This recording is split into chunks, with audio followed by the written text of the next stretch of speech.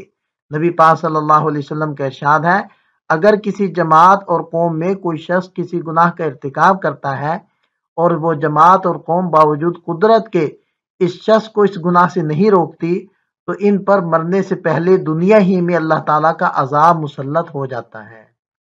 حضرت عائشہ صدیقہ رضی اللہ عنہ فرماتی ہیں کہ نبی پاک صلی اللہ علیہ وسلم ایک مرتبہ دولت قدح پر تشریف لائے تو میں نے چہرے انور پر ایک خاص اثر دیکھ کر محسوس کیا کہ کوئی اہم بات پیش آئی ہے۔ آپ نے کسی سے کوئی گفتگو نہیں فرمائی اور وضو فرما کر مسجد میں تشریف لے گئے۔ میں حجرہ کی دیوار سے ٹیک لگا کر سننے کھڑی ہو گئی کہ آپ کیا ارشاد فرماتے ہیں۔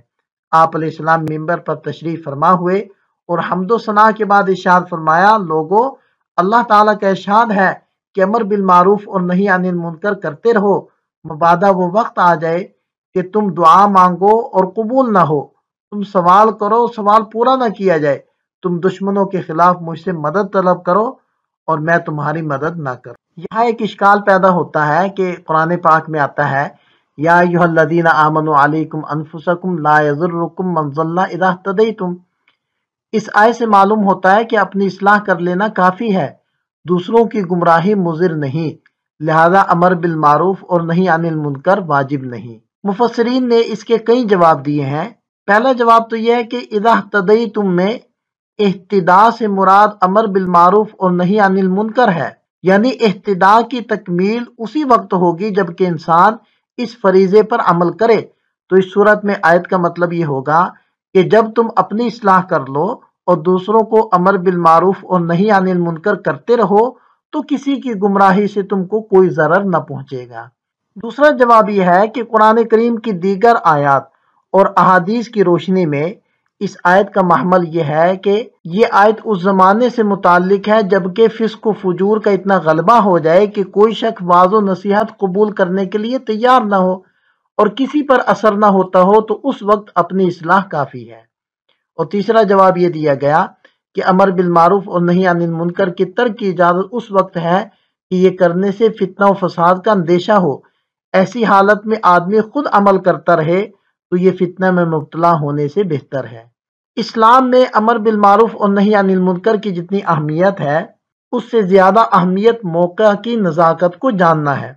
بسا اوقات بے محل انکار خود ایک منکر کی صورت بن جاتا ہے، بلکہ فتنے کو جنم لینے کا موقع مل جاتا ہے، یا پھر وہ دعوت و تبلیغ کے لیے رکاوٹ کا ذریعہ بن جاتا ہے۔ اس لیے موقع کی نزاکت کا جاننا ضروری ہے۔ اس حدیث کو روایت کرنے میں امام مسلم رحمۃ اللہ علیہ متفرد ہیں۔ امام بخاری رحمہ اللہ اس حدیث کی تخریج نہیں کرتے۔